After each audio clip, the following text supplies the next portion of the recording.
I want you to take a good look at this face. Get in here. Nose hairs, ear hairs, and all. This is the face of a 35-year-old double-stuffed Oreo American man who has lost something precious. I'm in grief. I am mourning. I'm like Achilles when he learns of Patroclus' death.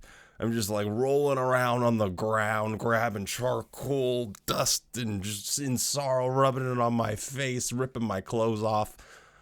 I have lost this precious ability to fall asleep at night. It is so brutal laying there in bed and just being wide awake.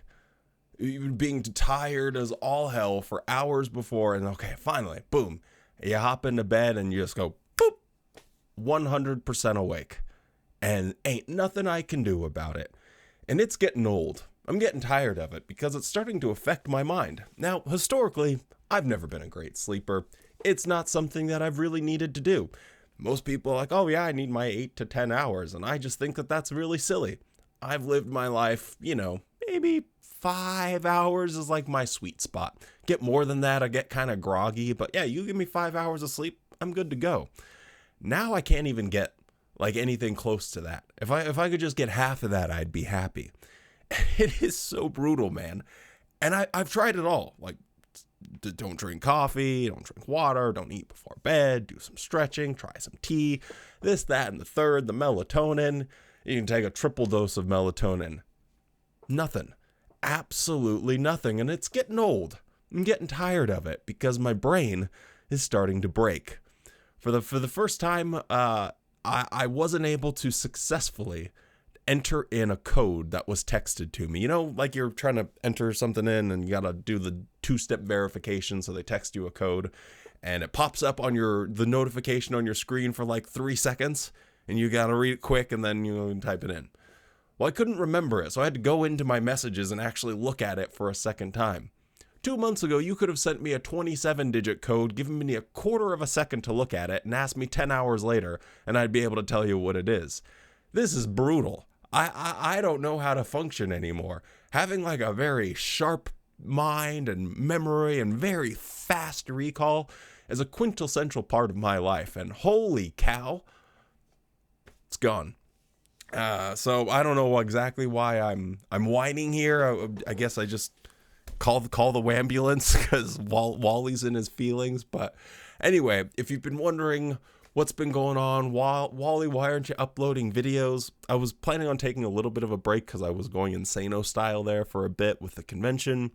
And I just haven't really been able to sleep very well. So I thought maybe I would just wait until my brain was, fully active so I could have something to share, have something interesting to say without sitting down for hours and writing a script. Because, I like to go off the cuff. And I figure going off the cuff when your brain is like at half speed is going to just be a choppy mess and I'll have to edit it and I'll just lose my train of thought. So we'll see how it goes. But anyway, the point is I'm going to get back to uploading regularly. I promise. I'm not taking a long extended break. I'm not going anywhere. I'm not tired of talking about the Jehovah's Witnesses or whatever the heck else is on my brain. I really, really enjoy making videos. I really enjoy interacting with everyone. I've really enjoyed doing the live streams. So hopefully we can get back on track with all of that soon. And hopefully maybe if I throw myself back into that, maybe that's the missing piece. Maybe that is what I've really needed. Maybe my constant uploading and staring at these screens and editing videos is exactly what puts me to sleep. So maybe that's exactly what the doctor ordered. So yeah, I don't really know exactly what's going on. Maybe age is catching up with me. Who really knows what the case is? But it is getting old. And I feel sick. And I don't feel great. And feel like stressed and anxiety. And it's just not a fun experience overall. So anyway, I don't know why I just decided to turn the camera on and cry to you guys, but the reason I wanted to actually talk about something is I found the funniest thing. It's kind of funny, but maybe not so much, but it's got to be the most insufferable Jehovah's Witness that I have ever read about on my favorite little corner of the internet called JW Talk. And it's basically Reddit for Jehovah's Witnesses, where it's a forum, they go on there and they talk about different stuff. But someone comes on there and has the most baffling bone to pick that I think I've ever seen, and I just wanted to talk about it real briefly. So let me just throw it up here on screen so we can read it together. So this person starts a thread, and it is called Counting Time by Writing Letters While on the Job. Hi all, is it okay to count field service time by writing letters while on the job and while not doing anything else? I'm the patient that is in need of a paid caregiver through insurance through a company. I don't want my helpers to do much around my home without me doing it with them, so that I can make sure it's done the way I'd rather it be done. So much of the time I'm not energetic enough for doing anything. This is a very important part of the lore here, so make sure you bank that one. Don't have energy for doing much of anything. My caregiver is a sister. So when we are not doing something together, she'll start writing letters counting time for her ministry. And I don't mind, but my conscience bothers me. Should it? Is she doing anything wrong by doing it on company time? Thank you for your input in advance. So the first person responds to her, should her downtime be occupied by doing other things for you, whilst she is with you? Can you ask her to do other things? If she is allocated a certain period of time, can that be used for activities of her choice or your choice? And to this, she replies, thanks for your input. She is supposed to be working, doing things needed to care for me, actually taking care of my needs. I'm so particular about ways things are done that I prefer she waits until I can gain the strength. Let's just pause for a second here and really let this sink in. I am so particular about the way things are done that I want her to wait until I have the strength so we can do them together, or I can tell her what needs to be done. So what is she expecting of this woman? She's quite literally saying that she wants her to sit there and stare at the wall. Just literally, no. I don't want you writing letters and counting time. You're pretty much a fake pioneer. You're stealing company time. My conscience is bothering me. Sit there and stare at the wall. Like, would she get mad if she pulled out her phone and started like scrolling through TikTok? Oh, would this post be like, oh, you know, she's really stealing from her employers because she's sitting there watching TikTok? You literally just said that you're so particular about the way things are done that you don't want her to do things without you, and you also don't have the strength to do the things or get out of bed. So what is she meant to do? You want her to wait for you, and yet you don't want her to do anything? Like, what kind of psycho are we dealing with here? So she does elaborate on this, but I don't buy it. I don't buy it. So here we go. Or if I don't, I prefer her to do what is necessarily needed without being asked, like picking something up off the floor that doesn't belong there, such as paper that belongs in the trash. Bold and brash. More like belongs in the trash. I'm gonna be honest, like, I don't know the state of the home she's in here, but I would hazard a guess that there's not like hours worth of paper sitting on the floor. I've never been in too many people's houses where I could think, man, there are hours worth of things just sitting around. Like, yeah, maybe there's a sock here, or a cup here, or a piece of paper here. Not that big of a deal. Maybe like 10 minutes worth of activity. Let's get cracking. So I don't buy that. I think that's a bunch of baloney. I don't think that the first thing she's going to do, if like the house is messy or if there's obvious things that could be cleaned, like there's just papers that should be in the garbage. Well, why are they on the floor in the first place?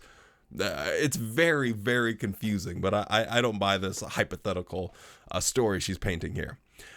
Okay, but once she starts writing her letters for an hour and a half, I feel I should not interrupt her while she's writing, unless it's important. But I'm just trying to figure out if it's okay for her to use her time for personal things while she is getting paid to work. I don't want to say anything to her about it if it's okay. But I kind of feel it's like sleeping on the job, or rather doing personal stuff while on the clock. I don't want her nor I to be guilty of stealing time on the job. Like, I could say to her, you come do nothing and still collect money. If that's the case, although I need help, I would tell the company that I refuse the benefit. Please don't think I'm looking for something to complain about, but I just want to not be guilty of my caregiver getting paid for work they are not doing. Guilty conscience. In this economy with the corporate overlords that are constantly trying to squeeze every single ounce of strength and energy you have out of everyone underneath them, getting paid $25 an hour, and she's worried about stealing company time. She's worried about this lady who's using this time, mind you. These are Jehovah's Witnesses. She is worried about her using that time to do the Jehovah's Witness shuffle, to be a good little pioneer. Like, this is the most optimal thing I can possibly imagine. You are a caregiver, and you're taking care of another Jehovah's Witness, and on your downtime, when there's nothing to be done, you're using that time to pioneer. When I put on my Jehovah's Witness hat, I can't really think of anything wrong with this situation. It's like so perfect.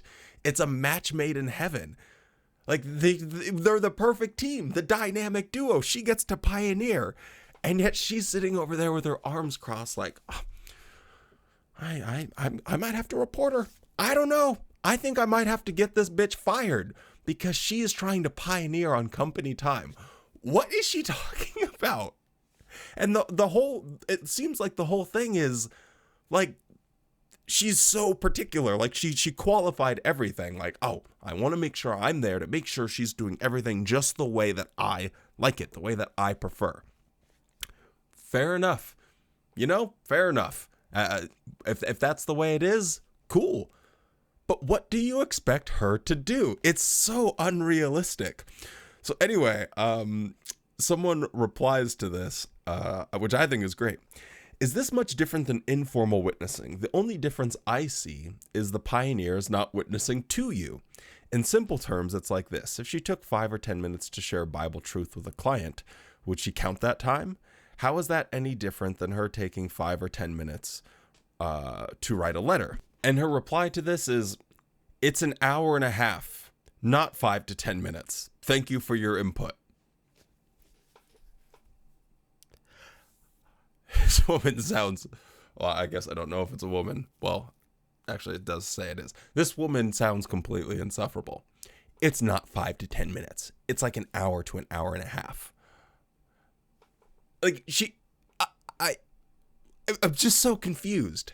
She's obviously just trying to fill in her time. If you do need something, just say, hey, Mary, could you help me with something? And she'll put down her pen. It's not like she's like, oh, I'm right in the middle of a letter. Let me finish. It's a Jehovah's Witness letter writing thing. Like, it's just the same hackneyed thing you've said over and over again. It's not like she's writing the Magna Carta over here or anything. It's not that big of a deal. She can just put it down and get back to it later. I thought the guy's suggestion was pretty reasonable. It's like informal witnessing. You just got some downtime. You're just trying to fill in the gaps like any normal, sane human being does throughout their day. You have some downtime. You don't just like go low power zombie mode and stare out of a window. You're just kind of like fill in your time doing something. Someone brings up, well, is there some sort of contract or agreement or like a list of things that she should be doing, to which she replied, nothing about her work, including writing letters. There's a list of what she should do, but as I mentioned, I want to do things with her as my own preference, which most of the times I am unable to do. And this person has an absolute heater. The way I see it, the question with the sister is, what do you expect her to do? She's at work, so if you give her a task to do, she has to take care of the task. But if you don't have any task for her because you want to supervise her, but you don't have the strength to do it, what can she do in the meantime? She's just giving good use to that otherwise wasted time. If there are tasks you think she should be doing, you need to tell her so she can do her work. I mean, if my boss doesn't give me anything to do but complains that I'm not doing anything, that puts me in an impossible situation, doesn't it? And yet she doesn't quite seem to be able to comprehend this. Yes, I don't want her doing anything when I can't do it with her. However, are you saying if your boss doesn't give you a specific job to do, you will do personal things on company time and you feel okay doing so? That's my question. Yes. Yes, if your employer has absolutely nothing for you to do, like let's say you work at you're a bricklayer, right? And you were at the job site, you showed up to work on time, you've run out of bricks because your boss did not get enough bricks for you. And he says, hold on, can you wait here? I have to go and get some more bricks. I'll be back in 2 hours or an hour and a half. So I'll be back. What do you expect the brick people to do? Do you want them to start mowing the grass and cleaning the windows? They're bricklayers. They're there to do the job. Like, oh, well, they're basically stealing from company time if they're not also cleaning the windows. Now, normally I would say, never in my life have I ever experienced something like that. But you know what? This actually brought me back to my time as a Jehovah's Witness, because this is exactly what it was like.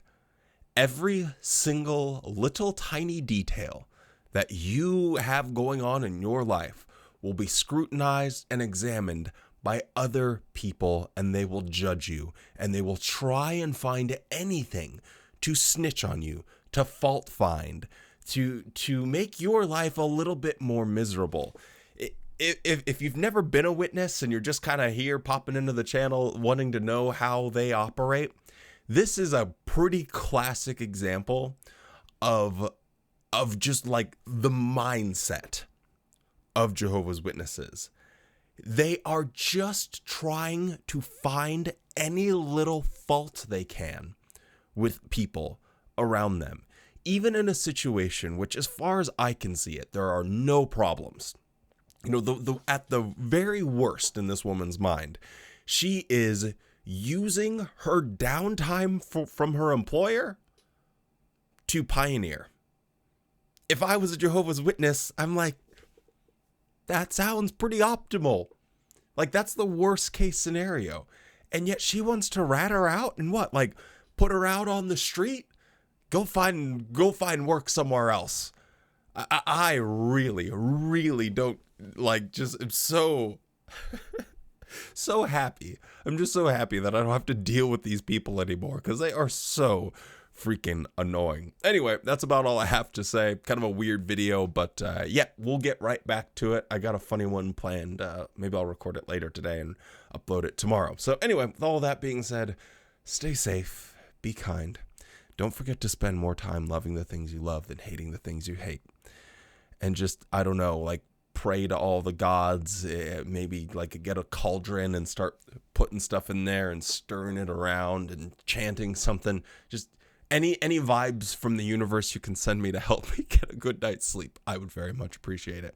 All right, see you guys.